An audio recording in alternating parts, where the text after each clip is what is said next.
السلام عليكم ورحمة الله وبركاته.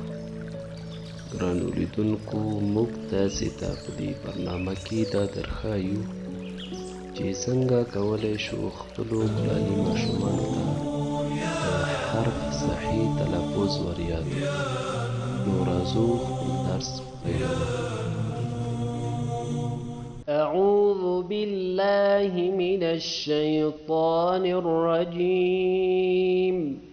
بسم الله الرحمن الرحيم.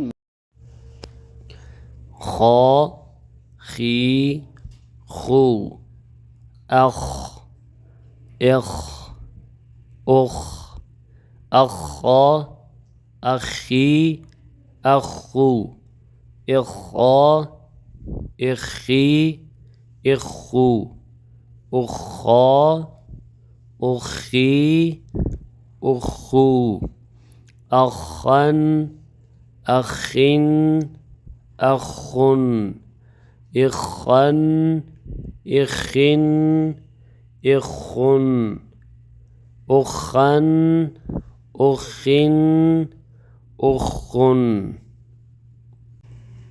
خا خي خو أخ إخ أخ أخا أخي أخو إخا إخي إخو أخا أخي أخو أخن أخن أخن إخن إخن إخن أخن أخن أخن